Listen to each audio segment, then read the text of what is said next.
Добрый день. Здесь небольшая часть нашей команды.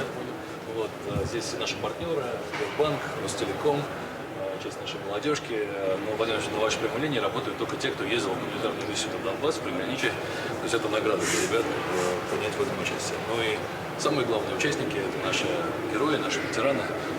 Некоторые уже второй год. Владимир Ильич, с вашего позволения, они сами представятся и расскажут о своей работе. Пожалуйста. Уважаемый Владимир Владимирович, здравия желаю. Антонов Александр Андреевич. Да, мы в прошлом году. Да, встречались, мы участники прошлой линии. В этом году у нас двое с прошлой линии, да, это Дмитрий из Твери. Мы в этом году уже как наставники, мы как хранители вообще прямой линии, как наставники новому, так сказать, нашей дружной семьи, которая у нас, она стала больше и шире из ветеранов. У нас в этом году 13 человек, а в том году было 5 человек всего, да? На экранах видел, как вы работали всегда. Понимаете, и вот наши ребята, они у нас прям такие все целеустремленные, все-таки прокачанные. Вот нигде в мире таких нет у нас ветеранов, да, как, которые у нас в Российской Федерации. И поэтому у нас ребята самореализовались. В Мещеряково, там вот у нас ребята, Вадим из Челябинска, обучился незрячим массажом, занимается. Ребята у нас там до сих пор незрячие стреляют из винтовок для незрячих. Вот, биатлоном занимается. По звуку, сборку, да? По звуку, да, наушники и цель направляем. Сборка БПЛА, потом БПЛА у нас отправляется на специальную военную операцию, приближает, так сказать, все для победы. И занимается массажом, турникеты делают, да. Я в Республике Татарстан своим, так сказать, примером взял по шефству школу и детский сад, да, и провожу патриотические разговоры, воспитываю, провожу разговор о важном и занимаюсь воспитанием патриотических детей. И своим примером я им доказываю и показываю, что с нашими травмами, наших пределов никогда нету, да. И в этом году я не просто стал петь, и на Олимпиксе, да, национальном конкурсе я занял второе место по вокалу, привез в Республику Татарстан серебряную медаль, в копилочку положил. И я в Республике Татарстан куратор и наставник с нашими травмами по бойцам, да, шутизирую, профориентации даю, то есть и оказываю морально-психологическую помощь. Вот, и поэтому я решил, то есть быть своим, так сказать, в своем деле компетентным. В 26 году я в феврале буду поступать в военно-медицинскую академию имени Кирова, славный город Санкт-Петербург, на психолога. И в дальнейшем там уже буду оказывать прямо при госпитале нашим ребятам с нашими, так сказать, нашими травмами помощь психологическую, потому что ребята только нам открываются, потому что мы прожили эту жизнь, да, и параллельно будем обучаться в МГУ на программе «Равных равному», и поэтому мы с нашим, так сказать, братским коллективом, с таким большим братским сердцем будем учиться и дальше расширять этот круг и оказывать большую помощь нашим ребятам, которые уже демобилизовались с нашими травмами, да, там с различными. У нас просто в этом году и не только незрячие, то есть, ребят, у кого рук ног нету, но мы большая команда, мы сплотились. По итогу, Владимир Владимирович, этого года, да, по прошлому этому году на прямой линии, в прошлом году много было обращений, да, от ветеранов СВО, от их семей, то, что в прошлом году было тяжело получить справку, то, что там сын или супруг или муж участвовали в специальной военной операции. Это доходило от 30 до 60 дней. Но в этом году вообще практически обращений нет, потому что заработали госуслуги у нас. Ребята у нас подают обращение через 2-3 часа. Действительно, да. поступают такие вопросы. Да. Через 2-3 часа и уже в электронном виде уже у нас, как сказать, справка, то, что боец проходил специальную военную операцию, да. И вот у нас мы не можем никак пройти мимо. Это по новым территориям, потому что звонков много. Это наши пенсионеры, которые на освобожденных территориях, они не могут себе правильно пересчитать пенсию, потому что, сами понимаете, при освобождении там территории либо дом сгорел, да, либо документы потерялись, и теряется трудовой стаж. И пенсионеры получают маленькую пенсию, и мы вот как бы вот, и воевали, и воюем за нашу территорию. Вот хотелось бы как-то вот, помочь. И передаю слово, если разрешите, Денису, наш. Большая честь. Спасибо, с наступающим Антонова. Здоровья, успехов. Вы большой пример стойкости, эрудированности. Мы вас все очень любим, все очень вас уважаем. Да, по срочной службе служил на Северном Кавказе.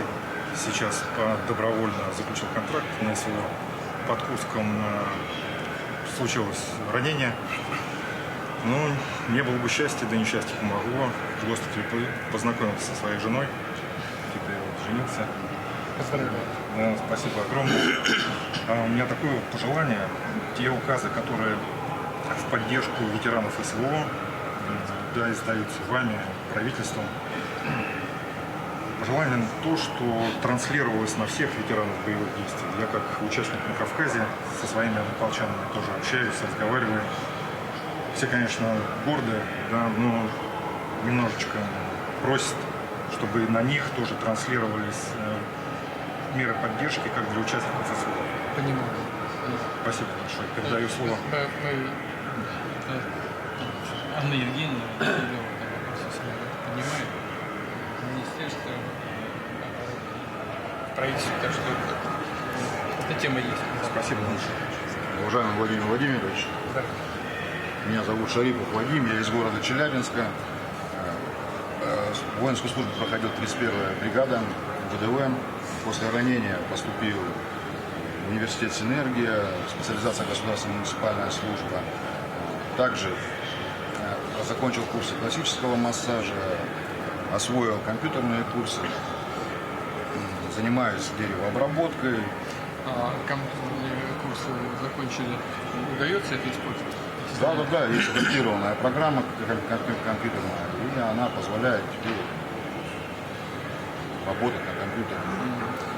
Значит, работая на прямой линии, было обращение от ветеранов боевых действий города Волгограда. Они призеры чемпионатов России по адаптивному спорту, такой как футбол, с ампутацией конечностей. У них проблема такая большая, у них ужасное поле. Они просили, чтобы я передал, попросил вас за них, чтобы они могли играть спокойно, так как они получают травмы. Сделать им покрытие хорошее. То есть у них и ребята, которые... Мне нужны точные данные. Как... Город Волгоград, проспект Волжский, 16А. Да, ребята сделают. Да, мне эта тема как бы близка. Я сам хочу у себя в регионе, в Челябинске, заниматься, открыть секцию, только уже тоже адаптированный вид спорта, футбол незрячих, ну, слепой футбол. Хотелось бы, чтобы наши региональные власти поддержали нас, наше начинание. Вот коллеги из Народного фронта соберут всю информацию, вот, обязательно определяют. Я с трудом себе представляю, как нужно играть в футбол. Есть такая федерация. Да, еще сложнее. Я вообще не представляю, как это делается.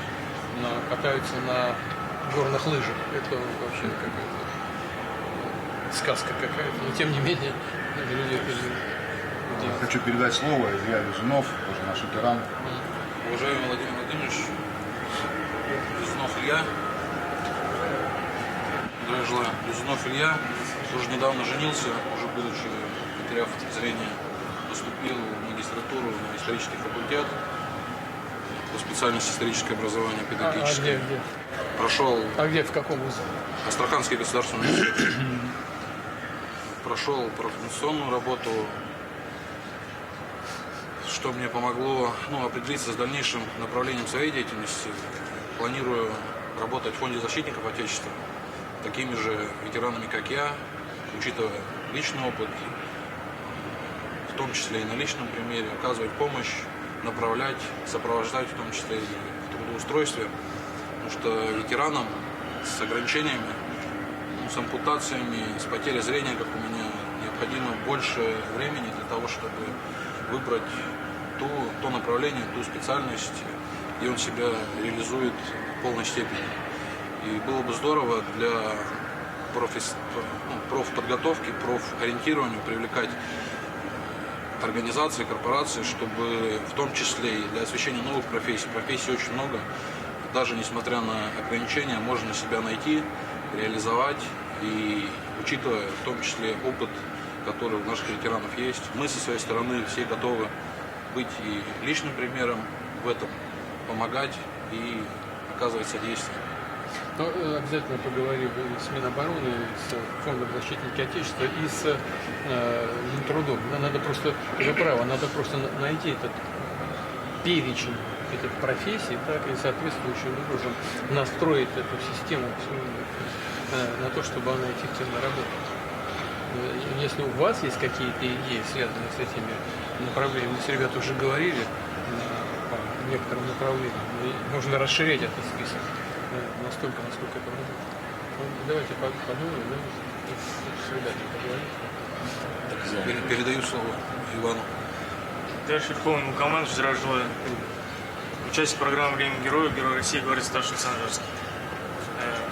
Теж Верховному командующему прохожу стажировку в Народном фронте у Михаила Михайловича.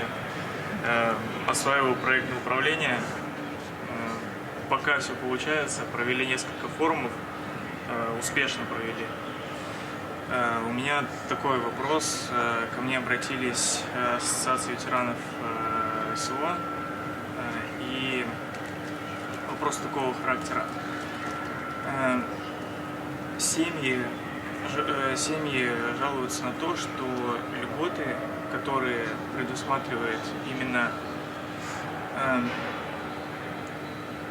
ребята, которые служили в вооруженных силах до СВО, в Москве не получают таких льгот, которые получают добровольцы и мобилизованные. Вот. Это связано с детским питанием в школах. Подождите, они были на СВО? На специально, так точно. Но... То есть они принимали участие в специальной военной операции? Так точно. Но я тогда не понимаю, что это категория. Я просто не понимаю. Это категория, которые заключили контракт до СВО. Да, но попали на СВО. Да, так. Так точно. И вот эти люди, Так они точно. выпадают из мер поддержки? Включая и семьи погибших и героев России. Какая-то ерунда, даже не могу в это поверить. То есть люди заключили контракты с вооруженными силами до начала СВО, потом попали на СВО, и на них не распространяются меры Так поддержки. точно. Решите доложить фамилии. Нет, сейчас не надо, сейчас вот с собой не несут. Михаил Михайлович, Мы сейчас тут работаем. для меня это полная Есть такая Работаем неожиданность. с Минобороны. Нет. Это просто для меня полная неожиданность. И в этот же перечень включаются семьи погибших героев Российской Да. Федерации и кавалеров лейтенантов. Участников СВО. Так точно. Ерунда какая-то. Это просто явный, очевидный пробел, на который, как ни странно, никто не обращал внимания. Давайте обязательно, ладно? Миша, обязательно. Сейчас соберем, мы продолжим. Спасибо. Докладывает Симонин Евгений, ПАО «Ростелеком». В рамках подготовки и проведения прямой линии мы обеспечили необходимое количество рабочих мест операторов колл-центра, разработали информационную систему, куда собрали все обращения, поступающие к вам. Данная информационная система отработала штатно, без существенных сбоев, соответственно, все вопросы приняты. Далее все вопросы будут переданы коллегам в Общероссийский народный фронт для работы. Также все данные хранятся в центрах обработки данных соответствующего уровня надежности, и были проведены мероприятия по информационной безопасности для обеспечения киберустойчивости инфраструктуры. Доклад окончен. Да, я знаю об этом. И хочу вас поблагодарить за эту работу. Надеюсь, что вся информация будет получена, и коллеги Все до единого из вопроса. Народного фронта продолжат работу, как и в прошлом году. Я Александр Григорьевич, Севастополь. Крымская весна с конца 14 по 16. Доброволец в Донецке. Потом СВО тоже доброволец. Теперь вот так. Помогаю в стране стать лучше и победить. Все. Чем сейчас занимаетесь? Как складывается? Народным фронтом. Собаку получил. Михаил, Мы поедем с вами в Израиль. У нас теперь все с нами работают. Мы все одна Собаку большая поводыря команда. получили. Завтра летим вместе в Крым с собакой. Ну, может, какие-то есть еще идеи, пожелания, какие-то планы, может? помочь реализовать? Есть какие-то идеи? Вот здесь вот говорили. Победите, стране стать лучше. Молодец. Спасибо тебе большое. Нет, ну может быть там вот говорили про курсы связанные с компьютером, еще что-то. Какие? Ну, это я обучился. Да? И Серьезно? на массажиста обучился, и там другое, синергии учился тоже. Ну, это такое дело. Ну, понятно. А самое главное, вы спросили, что хочу. Хочу победить в стране, чтобы было лучше. Все А остальное добьемся как-то в сами. ВКонтакте с руководителем Крыма. Севастополь с развожаемым. Ну, это... Ну, не сильно. Не сильно. Ладно, я им скажу. Давай. Рука. Владимир Владимирович, разрешите передать Сами вам сказали, что десантники такие мы были. Советский Союз. Разрешите, Владимир Владимирович, передать вам слова огромной благодарности от юных хоккеистов из-за базы команды «Металлург», у которых вот случилась проблема, заморожено строительство ледовой арены. И вот и от них слова благодарности, от их родителей, да, в принципе, от всего города Абазы, потому что очень важные вопросы. Они понимают, что еще проблема не решилась, но то, что вы обратили на нее внимание, они уверены, что все благополучно решится. Ситуация там непростая, но... Но если решаться не будет, то Михаил Михайлович подскажет. Хорошо, спасибо. Вам спасибо всем большое.